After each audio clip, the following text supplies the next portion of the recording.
Is this real life?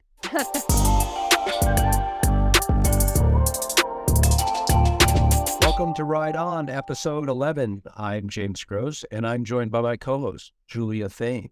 Julia, what's your new title? My new title. Which one? Which hustle? I'm senior principal of Climate Line Industry, the Rocky Mountain Institute, RMI. No, that's boring. I felt like the YouTube comments really liked your last title, so I was hoping I could surpass it next week. I think we were calling you the Queen of Climate Information and e-bike assembly. And now their second title, Julia, what's up with that second title? We've gone beyond assembly, right? We've gone beyond assembly. We're assembled. We're on the open road. Yeah, we're on the open road. Yeah. So many updates to be had about this RadRunner 3 Plus. Finally got it assembled. I think last episode, James, you and I were talking about the beauty of mobile bike repair and mobile bike assembly and just being able to recognize your limitations and understand when you do or don't have time to spend 4 hours pulling together a bike. So anyways, RadRunner 3 Plus is all assembled. I took it out last weekend. There's an event in LA called Ciclovia, and they closed down like miles of streets. And so I took my RadRunner over to Ciclovia, and what was really cool actually is that with the throttle and then with like the gears for the bike, I was able to get there very easily. Hills, absolutely no problem. And then Ciclovia is like the type of event where there's young people, there's old people, there's people who are on like roller skates, there's people who are walking, there's people with strollers, there's people on bikes. And so I was just able to kind of like cruise through and not have to worry about running someone down because I accidentally, throttled the bike, or for that matter, going too fast, because it's kind of nice just to roll through the open streets. So yeah, that was all good. And I mean, James, at this point, this is becoming a 1-minute ride review. But I would say the other thing that was pretty awesome about the RadRunner is Rad Power sent me over some accessories for the bike. So I've got in the back this like kind of, I don't know what it's made out of. I think it's plastic, but it's like a plastic cargo box.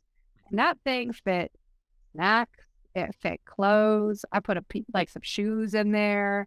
I had all sorts of things in there, and it was just like perfect for getting around. Awesome. Okay, well that's good. And Julia mentioned the 1-minute ride review, which just to update everyone in the audience, we're starting to do 1-minute ride reviews, which we're very excited about. That dovetails nicely to the Lectric XP Light giveaway, which we're going to extend the giveaway for another week. So we'll keep everyone coming, keep your entries coming. And also just to mention, we had the 1-minute ride review launch with Lauren Gerard, who's been doing our videos for that. So we launched our first 1-minute ride review of actually the XP Lite, which is exciting. And we'll have 2 more launches, hopefully this week, of 1-minute reviews of launches that of course are happening that we'll cover on this show, but that we'll cover from a review perspective from Lauren. And that will be on our YouTube channel and Shorts. That will be on Instagram Reels. And that will be on TikTok. So follow us at any of those places if you'd like. And of course, submit your information to be eligible for the XP Lite giveaway. And shout out to Lectric for allowing that to happen. So yeah, that's just a couple of announcements to start. Julie, you want to get into the news? Well, James, definitely exciting to see the ride reviews and the 1-minute ride reviews, and also to get a new person on the team. So welcome, Lauren, to the Micromobility family. We're happy to have you here. James, I'm going to start out with a good news story because I'm in Denver. I'm here for an organizational retreat. We're talking all about climate action and especially about transportation. And the good news story for this week is that electric bikes in the US are defying the bike downturn, and they are also outselling electric cars. So last year, how many e-bike sales do you want to guess that there were? In the US? Mm-hmm. I think there's just one important disclaimer I'd make here, which is all of these research studies don't actually include online sales, which is sort of this huge gap in the research methodology. Because of course, like I buy almost all my bikes online in other micromobility vehicles. But if I were to guess, I would say 500,000. Okay, well, not quite, James. So you don't get the prize for this week. It was e-bike sales exceeded 1 million units, making up about 19% of the total bike market sales dollars. And it's important, James, I think that you said that part about how they don't really include online sales in these numbers. First of all, why? That's a weird thing not to include. Don't you think that would be easier to tabulate than retail sales? Yeah, I think it's sorry, I think it's part of this old school methodology of how they actually get this information and how they go through the distributors and the endpoint retail vehicle sellers. So yeah, it's a big flaw in the methodology. And I think in the US even more than Europe, it causes some issues with the numbers. But I mean, like you're saying, I mean, as a positive news story, the news is very good here, Julia. But the numbers are probably even a lot bigger. Yeah, that's what I'm thinking too. I mean, if you talk about 1,000,000 units and those are all sold through retailers, and a lot of the companies that we talk to are direct to consumer. I mean, they're very much you order online, you assemble yourself, or you don't. Sometimes it comes fully assembled, and that's the path to sale. But it was also striking to me that the number here was only 19% of the total bike market sales. So that means what we're selling like 5 million bikes a year. That's pretty crazy still. Yeah, I mean, and you talk to some of the bigger distributors like the Walmarts of the world, and yeah, they are moving a lot of vehicles, right? I mean, I think that the exciting thing about e-bikes that I don't get excited as much about with traditional, acoustic bikes is the idea that people often buy them, like we talked about with Legrand yesterday, for like an age range, right? So almost every kid in America kind of gets a bike at some point, right? So you think about how many kids are coming up in every year and maybe eligible for a bike ride. Quite a decent percentage of those kids will actually get a bike at a Walmart or another type of retail store. The problem is they kind of graduate out of them, right? You stop riding them, and I don't think that's the case with e-bikes. So I think e-bikes, as we know, can start to replace car trips, are much more utility driven, and can lead to a lot more than just sort of the hobbyist lifestyle, like the way you might purchase things like that would fit more in the acoustic bike category. So I'm really excited. Not that I want to eat away at the people that are buying acoustic bikes, but it's cool to see the growth. And then of course I'm most excited about the utility that could come from the growth of e-bikes for people. Yeah, yeah. No, and I mean, just a couple of other numbers for comparison. You talk about, or we're talking about how 19% of total bike sales are from e-bikes. In comparison for cars, across the US, I think it's 5.3% of all new car sales are electric cars. In California, that number is 10%. So just in terms of even like looking at order of magnitude or how electric is performing compared to internal combustion engine vehicles, or in this case, traditional and pedal bikes, you can see that e-bike are certainly starting to grab more of the market share. And let's just hope that the market, continues to grow itself, so that we're not talking about slicing up our current pie, but rather growing the pie and getting a larger slice of that larger pie. Did that work? Yeah. Did that make sense? Unfilled pie right now. Yeah. Oh, much pie. Yeah, I get it. I don't know, like roll the pie. Yeah. Bigger pie, bigger breast. Grow the pie.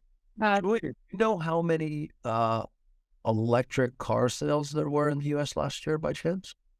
Well, it's got to be lower than 1,000,000. Oh, big. I'm hoping you know that. Yeah, not a fan. It's definitely got to be lower than 1,000,000. But yeah, I don't know offhand. Okay, and then for anyone in the audience, like this million number we know is not right. Just knowing that, like, well, okay, we've interviewed some of the largest e-bike sellers in America, right? Lectric, Rad being two of the CEOs. We know they're basically roughly 1 in 2 in e-bike sales in America.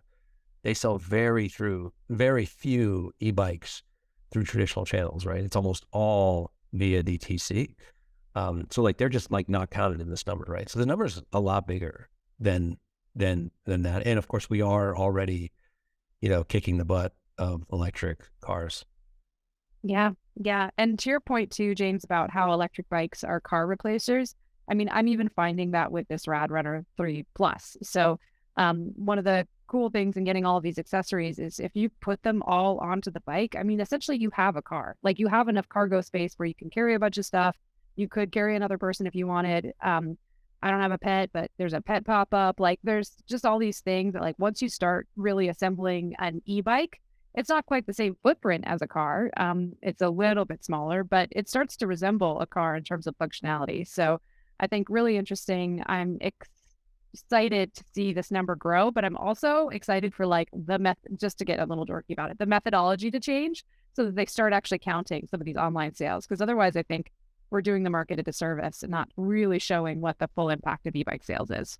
So on that note, I mean, again, we've seen an explosion in sales. Last week, I tried to go over some of the launches because I thought that would be like good for us just to kind of get in the habit of. We get a lot of emails about new vehicles coming out. We try to cover them in our newsletter, which hopefully you subscribe to. But also we want to, do our best to cover them here because clearly it's really exciting. So a couple of announcements, just launches to talk about. First is Gazelle. So Gazelle Bikes, actually out of the Netherlands, where we'll be in a couple months here, launched 4 new of what they, what are referred to as Dutch style electric bikes, sort of just like gorgeous bikes, very, more high end. They've got all the Bosch Smart Systems in them, and a lot of like urban features like anti-theft that are really cool. I think these vehicles will actually, you don't see them in the US that much, but I think they are coming over here, and I think you will see good sell-through rates on them because they look good, they look fun, and they also have higher end componentry, which I think ultimately for certain people, I think they will pay up for it.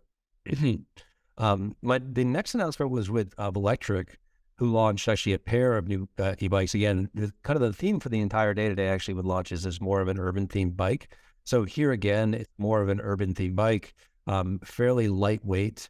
And one of the cooler features they've done is they basically have, and Apple talked about this, and this is one of the first times I'm seeing it, but you could basically reverse engineer the Find My. Have you seen, the Find My, like Apple AirTags, Julia, Sure. that they're marketing now? So basically the componentry of that, you can technically kind of take it apart and put it other places. And that's what Lectric has done. So you're going to have sort of that AirTag-like feature.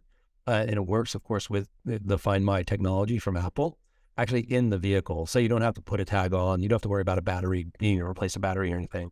It's gonna come embedded with the Find My functionality, which I think is really, really cool. And again, just makes it so you don't have to buy another AirTag, get over, you're like, oh, is my battery going to die on that AirTag or anything? It's just like in the system. So that's a cool announcement with a cool feature. Shout out to them. The third launch is from Fido, which makes gravel bikes. And so they've come out with sort of what they call their cheapest gravel bikes. Gravel bikes can often be a little bit more expensive, but theirs are coming in at only $15.99. Now they also have like a very interesting add-on, which is a Fido specific smartwatch to monitor vitals. So with Fido, the specific smartwatch that comes with it to monitor your vitals. So again, a lot of people that are really interested in mountain bike riding, gravel riding, this could be something that's for them. But it's literally a watch, a smartwatch that they've sort of worked on that goes specifically with the bike. So kind of interesting. And then finally, I wanted to give a shout out to Denago, who actually this weekend at the Sea Otter Classic up in the Bay Area, which is sort of one of the coolest bike events in the world, where they have amazing test tracks.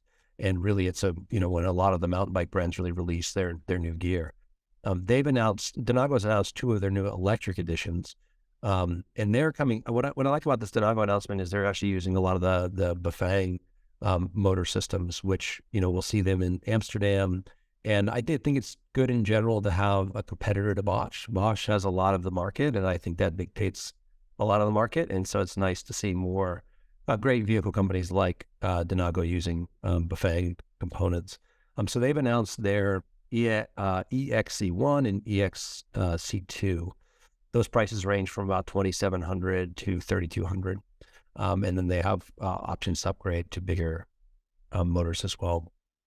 And so, yeah, just to round out the launches, I think we've got quite a few urban options from Gazelle, Lectric, and then we've got some sort of off-road / mountain options from Fido and from Denago.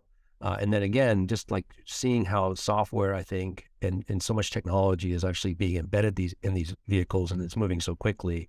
We have things like Apple Find My, which of course is not available in like any kind of car model, and even a smartwatch designed specifically for a bike. So again, I think we just see so many examples of how the pace of innovation in micromobility vehicles moves so much faster than the pace in cars and automobility.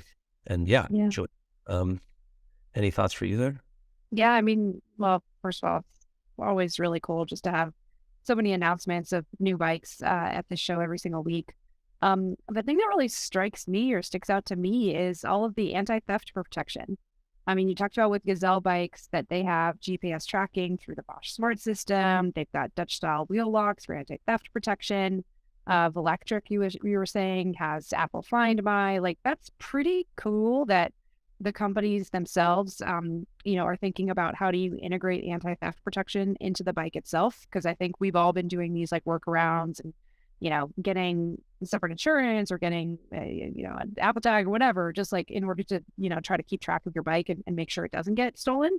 But with these, I think what companies are recognizing is that that needs to be part and parcel of the bike itself. Like you need to be able to buy a bike that has that already incorporated rather than having to think about that afterwards. So definitely excited about that. And then the other thing in terms of, the gravel bikes, the mountain bikes, the motors, I mean, just generally like I was doing actually a little bit of research about the supply chain and the components and the cost of the components for e-bikes and how that's helping to drive down costs.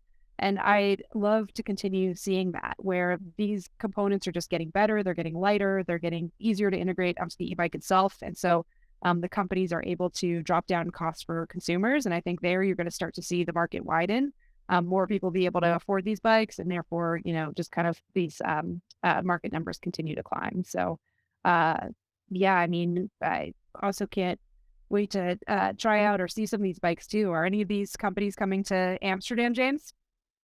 They are, yeah. So I think we'll have, I mean, Gazelle, I know will be there in some form or fashion, especially even participating in the Ride of a Lifetime, as I have to get in every show. I know we're talking to Donago actually about being on the show here, which should be fun, and doing a giveaway. If I don't know of Electric, I'm not actually totally sure of, but I would imagine there's a good chance they'll be there. Yeah. And James, I understand that we're starting to get a little bit of a line in terms of people wanting to come onto the show, do giveaways, interact with. Yeah.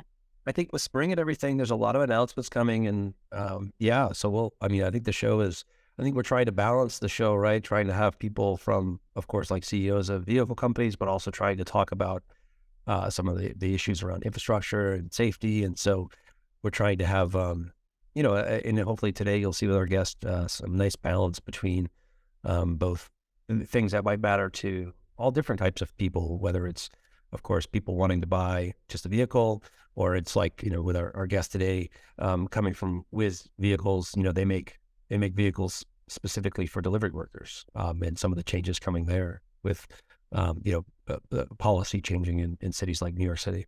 So yeah, we got plenty of guests. And then Julia, one final thing here on, you mentioned a lot of the security announcements. Like, given I'm like the safety, I feel like if there's like an S&S here, well, I'll do, I should be safety and you should be security. So like maybe there's like a security commissioner job in your future. Oh my God. I get it. That could be okay. Security commissioner. We'll add that to the title. That's powerful. I feel like if anything doesn't really jive with my personality, security commissioner would be that. Like, there's like no part of it. You're right. Like a security commissioner to me. I do. I like, given how many places I've done this show, like taped this show, it does kind of seem like I'm in witness protection. I'm just like, I'm never in the same place. This is just like a random hotel backdrop. Like, you don't know where I am, James. So yeah, I don't know if security commissioner is what I want. You're definitely at the Pentagon right now. Like I am absolutely at the Pentagon. Yeah, we have a huge micromobility program. It's great. I'm just like infiltrating the government and trying to get everybody to be on e-bikes. That's my clear mission. So I will accept that title, whatever that title is going to be. But security commissioner, I don't know. I think we're going to have to get somebody else, James. We're going to have to get another Lauren, like a separate person who like. Brian, some of the ideas work, some of them don't. Move on. They don't. All right. So speaking of moving on, so let's talk about New York City for a second and go back to this question about delivery drivers, and something that we've been talking about a bunch on this show, which is fires and battery fires. So I've reported on before, James, that there's been a series of incidents in which low-cost e-bikes used by delivery workers caught fire. It's normally been in apartment buildings. It's been when batteries are charging. It's been sort of a combination of both low-quality batteries and then also improper charging of the batteries themselves. So in response to all that, Uber, the one that we all know, is funding a buyback program to get unsafe batteries off the streets.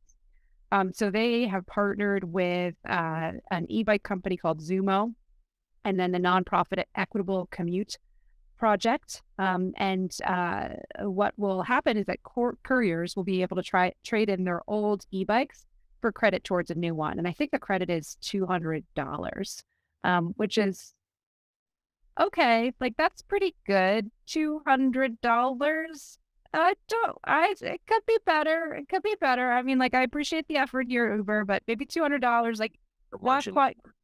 Yeah. You might be able to purchase like only the battery. But yeah, I mean, I think it's, there's so many cities now who are following in New York's example. They're considering restrictions on e-bikes. We've, talked about how there's like sort of new legislation around UL certification for the batteries themselves.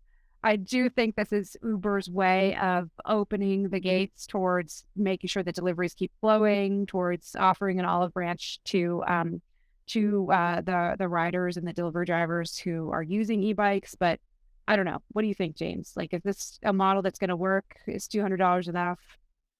$200 is not enough. I do applaud Uber for taking the advantage. I mean, we'll show it in the screenshot, but like the real question, I mean, New York City, the greatest city in the world, like, why are they so far behind on incentives? Especially given the reason why they need incentives, because there's a real danger to the communities. And now they've put through legislation that makes it so that, they're basically requiring people to change. So as we're speaking, Julia, just off the tape, like literally Minnesota just announced a new $1,500 tax credit for up to $1,500 with a $2 million budget for people within the Minnesota Senate bill. So again, just another great example. I think New York City's got a lot bigger budget than Minnesota does. So yeah, I think we got to continue to ask questions about so I applaud Uber. It's not Uber's job necessarily to provide incentives to all the people. Clearly they do have, reasons why they want to do this, which is great. That's good. I think when capitalism works that way, that's cool.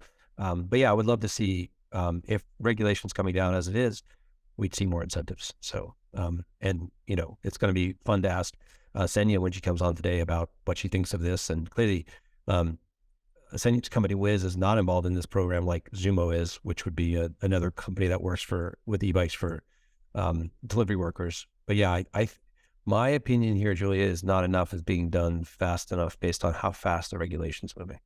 Yeah, and it's so interesting. I mean, gosh, sometimes with regulation, it's like, it's so much easier to do sticks than carrots. And so like in responding to crisis, or what, might seem like a crisis, a government might immediately figure out ways to just stop activity so that they have a moment to breathe, a moment to pause, a moment to think about what's the best way then to offer carrots. I think in this particular situation, though, I don't know, like, couldn't you just both offer carrots and sticks? Like, does it need to be one or the other? Would it be that hard to do both at the same time? Especially because what we're talking about, with battery fires, like, I'm not saying it's a good thing, but it's a known thing, right? Like, this is a thing that has happened in the past that folks know, how to deal with, and that is maybe more easily diagnosable than some of the incredibly complex and terrible problems that face local governments every single day.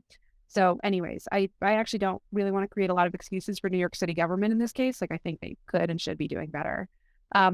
That said, they are considering a pair of new e-bike safety bills. The first is that businesses would be required, or businesses that use e-bikes for commercial purposes would be required to provide workers with fireproof or fire-resistant containers to charge and store removable batteries, which, is good in some ways, but again, is another cost. So you would hope that the government might subsidize some of that.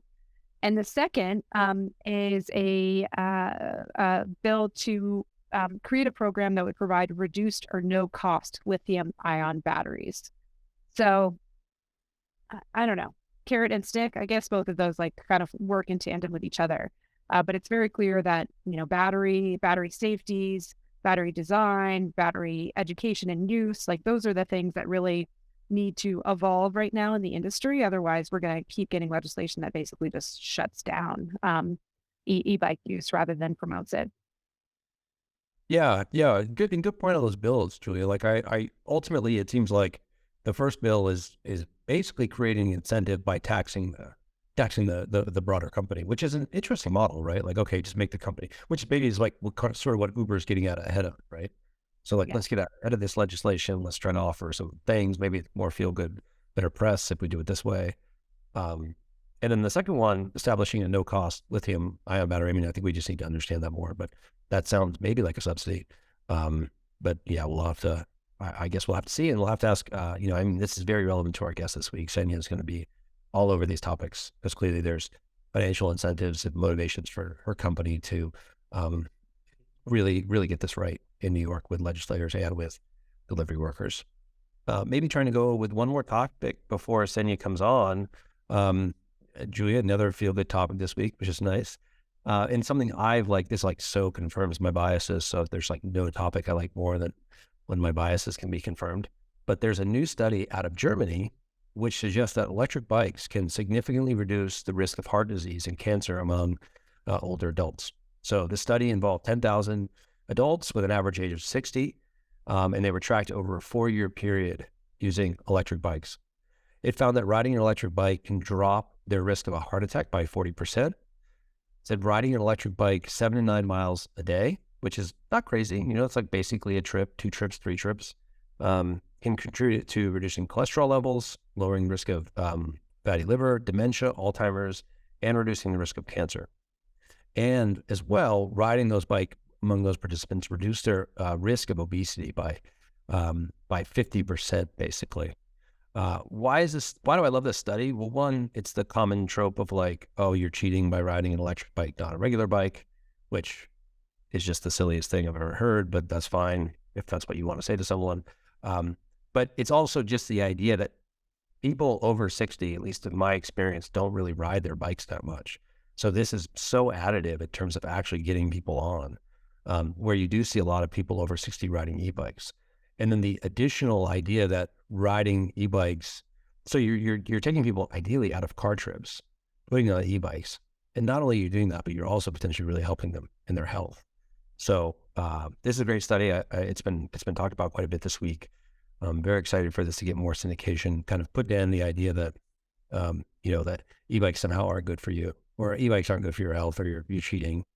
And then the idea that, for people over 60, if we can get them to try these, we've heard from like even Lectric CEO Levi talking about how they were selling a lot of vehicles to people over 60. We could really just take a lot of car trips. And then one thing I'll add is, when you're over 60, you start to cause more traffic violence, the data shows, right? You get more vehicular collisions. So moving this age segment into smaller vehicles, also potentially great for society and the health benefits, not just for the people on the vehicles, but the people around those vehicles. So yeah, Julia, what do you think? I mean, I think it'd be awesome if they started doing some of these studies in different countries too. It's great to have this data from Germany to know that they can do a study involving 10,000 adults who are over 60 who are using e-bikes. Like that, first of all, is kind of great. And I just would love to see the data replicated elsewhere, or the study replicated elsewhere, to see, how much is kind of the results are sort of biased by them being in Germany, and maybe there's cities where it's got good urban design, so it's better suited for an electric bike. Maybe the lifestyle is a bit more conducive to being able to ride 7 to 9 miles every day. But yeah, overall, I think this is really positive news. I would say, yeah, like you were talking about, it confirms what we already knew, right? Which is like biking is better for you than sitting in a car. And a lot of people who don't want to switch over from a conventional bike to an e-bike will say like, oh, well, I just need the exercise. And like, this is obviously showing that there's health and exercise benefits to being on an e-bike, let alone on a conventional bike. I think maybe, and instead of this providing new information, what it does is it provides numbers behind the information that we already knew. So having the risk of obesity, lowering the risk of a fatty liver, dementia, Alzheimer's, reducing the risk of cancer. Like those are things that maybe we knew in abstract, but having some numbers and saying like, no, this is measurable, will hopefully not just, cause other countries to want to do similar studies, but maybe also have governments or companies or employers in particular realize that like if they start offering these programs or e-bike subscriptions or e-bike memberships or just e-bikes period to their employees, they might actually save money on the insurance and the health costs that are already borne by their employees. So yeah, overall, really interesting study. Yeah, and your call to get some more studies like this, maybe in the U.S. as an example, who would do that? Like your day job, Rocky Mountain, like would this be like a Rocky Mountain type thing where like there's a lot of impacts to climate, other areas, like who would do this in the U.S.? Yeah. Yeah. I mean, there's tons of NGOs and nonprofits who focus in on the health benefits of lifestyle choices. Honestly, I could see hospitals and research universities that are attached to it doing this type of work. Other types of NGOs, RMI, this is not really our bailiwick. We don't do as much of the health impacts. But certainly, I mean, even people who are listening to this, let us know. Who do you think should be doing this type of research, both inside and outside the U.S.? Because it definitely needs to be done. Yeah, I feel like hitting up a bunch of our, micromobility vehicle companies and being like, hey, why don't you all come together? Like you're the ones, you're selling to these people, they're potentially in this data set. Because I do think this will turn some heads. And, we know the burden on healthcare when individuals, get older than 60. Like there's just so many good reasons to try to get some of this data out. And like, I agree with you, more US specific would be great for here in the United States. Yeah. Okay, Julia, we have our guest coming up here. So I'm going to invite Senya Proka up to the stage. We should have like a door knock or something that we play every time. Maybe like Enter Sandman, something like really heavy, hardcore. I love that. That'd be great. Yeah, let's do a walk-on song. Senya, what would be your walk-on song? Yeah, maybe we'll start there. Senya Proka, the co-founder of Whizz. Whizz is a New York-based startup that provides full-service e-bikes for delivery couriers through a subscription model, which, checks off a lot of boxes that we talk about every week on this show. So yeah, welcome, Senya. So Senya, congratulations. Earlier this week, I think Forbes and some other folks reported that you guys, Whizz raised $3.4 million in your seed fund, which is great. Not a lot of companies are getting investments right now. So anytime we get someone that's getting an investment, it's a good time to celebrate that. Maybe to start, what do you think of the $3.4 billion? What are you going to use those funds for? Yeah, there are multiple directions where we usually invest the money that we raised. First of all, it's for new fleet purchases. Because we still purchase them both through the investment money and through debt financing, but we are not at the stage when all of the purchases are made through the debt financing and through lease financing. And we also invest a lot into our automation platform that allows us to manage all the rentals, all the customers' payments, fleet management, inventory management, and so on. And we also have plans of opening several new locations in New York City. For example, next week, we are opening a new location in Brooklyn. Great. And, so I guess what's been so interesting for our audience over the last couple of months is documenting, one is how big the delivery space is and the number of people that prefer to use a micromobility vehicle for deliveries versus, say, a traditional car model. But also, we've seen a lot of incidents, specifically in New York, around battery fires, whether it's on an e-bike or a moped or motorcycle, and some of the, some of the tragedies that have come from that. You specifically sit in this space. You in many ways you're now, of course, providing on a subscription model e-bikes to delivery drivers, as one example. What do you think of all this news, and what are you doing to I don't want to say capitalize. That sounds weird, but just the idea is you provide a service that might be a real solution here. So yeah, curious on what you think of all the news, and then, how Whizz can help solve the problem. Yeah, I think that's the key problem is that unfortunately there are a lot of very cheap, not high quality electric bikes on the market right now, especially in New York City. And of course, it should be regulated. And we really support the initiatives that are aimed at increasing the safety of the batteries. It's not only about the quality of the batteries, but it should also be about the educating people on how to charge them properly, how to store them properly, what to do if the battery is damaged, and so on. So we are a strong supporter of this new regulation. We already have our batteries certified, and we use only high quality parts in the production of our electric bikes.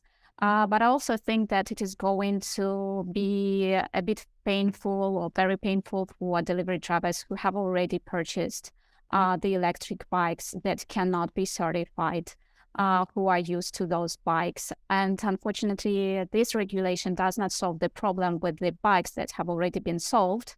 It only solves the problems of new bikes that are going to be sold or rented out. But currently, the largest portion of the bikes on the New York City market are those bikes that are not certified, that are cheap, and that are of lower quality. So I'm not sure how this problem is going to be solved, but we are ready to provide delivery drivers with a safer solution with the certified batteries and certified bikes that are much safer than those that they already have on the market. Okay, so as I understand it, like you've laid out nicely, the legislation impacts new vehicles, does not impact the vehicles that are already out there. New York, as far as we can tell, has not proposed any sort of scrap it like solution where it's like, bring your old one in, we'll give you a new one. Yeah. And so, and I think from talking to you and your co-founder and some of the stuff you all have published, you think there's about 70,000 delivery drivers in New York City. How many of those 70,000 delivery drivers do you think, or let's call them riders, not drivers, do you think need new vehicles? You mean who do not use any vehicles now, or use like some cheaper electric bikes? Sorry. Who are using basically vehicles that now New York City has deemed legal? Like, of the 70,000 you think are on vehicles that if they had to, they basically couldn't purchase that vehicle today because New York City would say that's an illegal vehicle in the city. Any sense of the sizes? So I guess that out of those 70,000, about 70% are the bikes that are not certified and cannot be certified.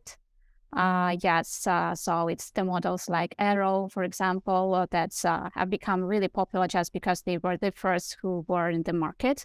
And because delivery drivers, they communicate a lot with each other. So there was this viral effect why they prefer those bikes. And I guess only 35% are of higher quality bikes, like, for example, Red Power or Zumo bikes or any other bikes that are certified. For example, we only occupy 1% of the market because currently, we only have around 800 bikes in rent. And we think that this new regulation is going to influence the market a lot. Yeah, I'm just trying to do the math in my head. Julia, check me on this. So it's like 70% of 70,000. Is that 49,000? Yeah, it's about 50,000. Yeah. 50,000 of those vehicles are basically the wrong type of vehicle. And sorry, you said you have 800 vehicles currently on the street? Yeah, we currently have 800. Okay, so you got to somehow go from 800 to 50,000. We hope so. So Senya, on what we've been seeing in the market, and even Julia covered this earlier on the show, there was a new announcement between Uber and Zumo, where Uber, we assume through their Eats division, is offering an incentive to get a Zumo bike with a $200 incentive coupon or stipend. Just curious if you're working on partnerships like that, or if you're working at all with the city yet. We'd just be curious where some of these channel strategies might really help accelerate your growth in New York City.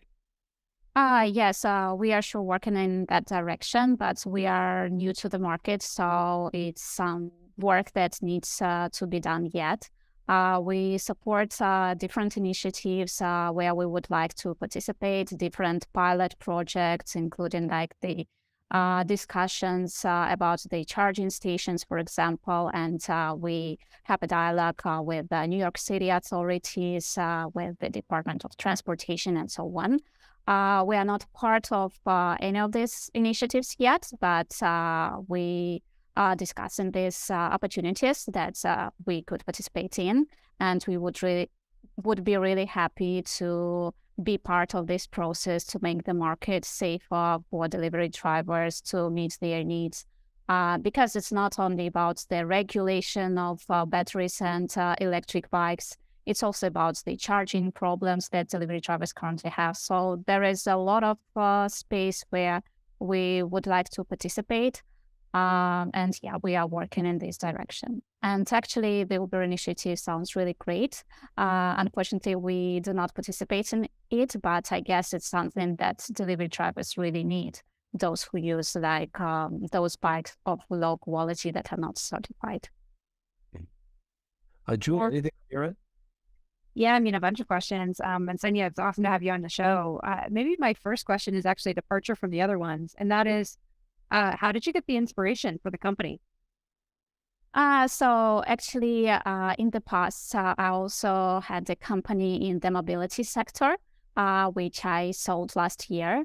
And so the inspiration came actually when the micromobility just started to become really popular, when all the e-bike and e-scooter sharing companies started to be popular. And I really liked this means of the transportation. But the thing was that every time I wanted to purchase an electric scooter or an electric bike, I didn't know if I am going to use it, if it's going to be convenient or not, and I was not ready to pay a lot of money for something that I haven't used before.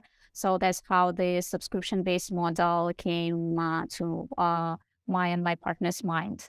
And then when the COVID started, the delivery sector started to grow very fast, and it appeared that actually this is a good way for the good means of transportation for delivery drivers in high-density cities. And we found some opportunities there. That's great. Maybe, James, one more question for me, and then I know we got to close it out at some point and let Senya go. Senya, I'm curious, with the riders, the delivery drivers, the couriers, do they ever express an interest in being able to take home the bikes and use the bikes for their own purposes, let alone just, for the business themselves? You mean just for commuting? Yeah, just for, I don't know, living life. Some of delivery drivers use the bikes for both. We do not have actually a large share of just commuters who rent the bikes for commuting purposes. I would say more than 90% of our customers are delivery drivers, but it's just because our marketing is structured that way, and it's because the bike model that we offer, it is more convenient for delivery.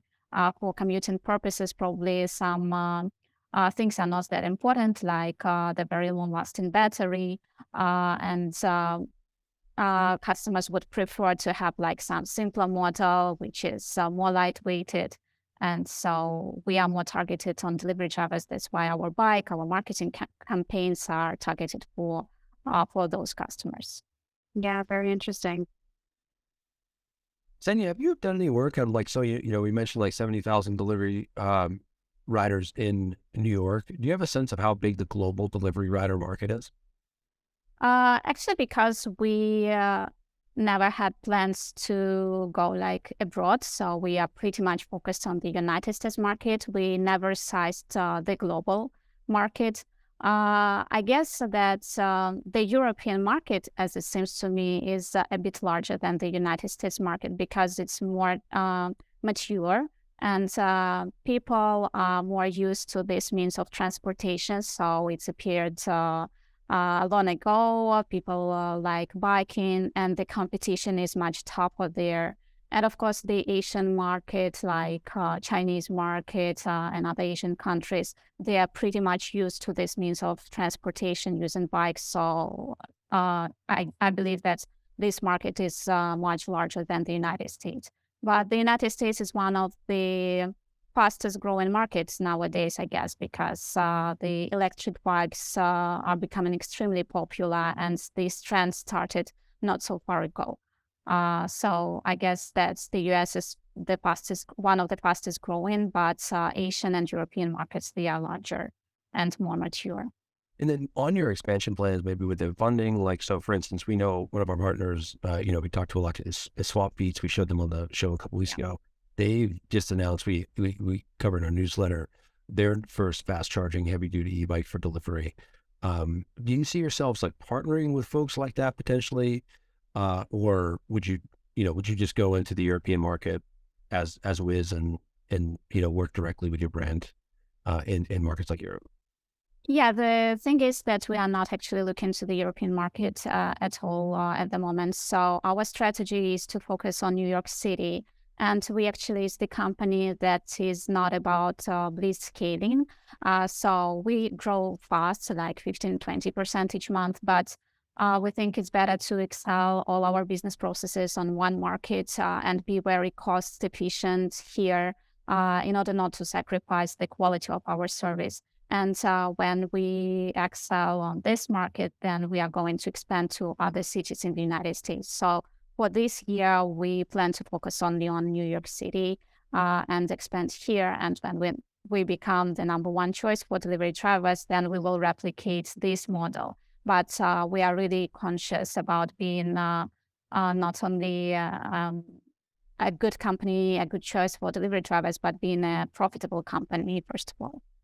Yep. Okay, I like to focus, and it makes sense, right? You're going to dominate in a market, and then you go market to market from there, and that's great. That sounds really great. Well, Xenia, I know we're out of time. We appreciate you coming on, and again, I think to round out what we talked about 800 vehicles today. Just the current market in New York City is like probably 49,000 or so vehicles just needed for replacements. That's not, of course, the demand, and like as Julia said earlier, the pie that's just continuing to grow.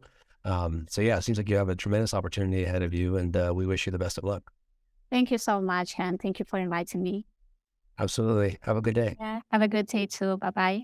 So quickly, Amsterdam, I mean, we're going to be there in a couple of months, redoubling its climate commitment. They're closing sections of several streets to automobile traffic. And James, I'm just going to say it, but should we do the ride of a lifetime along some of those streets? That'd be cool. Yeah, we've got, shout out to Alex out in Amsterdam, been really helpful with us she's been helping us think about how to do this ride. So we're gonna have to propose this to Alex. Alex is one of the former founders of Super 73, or one of the founders, has left the company, but is, she's been helping us. So yeah, maybe Alex, we're gonna talk to you. How do we do this ride so that we can be on some of these streets? That sounds amazing, and that sounds safe, Julia. So yeah. Idea a lot. All right. Well, James, how do we end these shows? We got to get you riding out of Denver, Julia. We got to get you on that RadRunner 3. Right on. Yeah, right on. All right. Good to see you, James.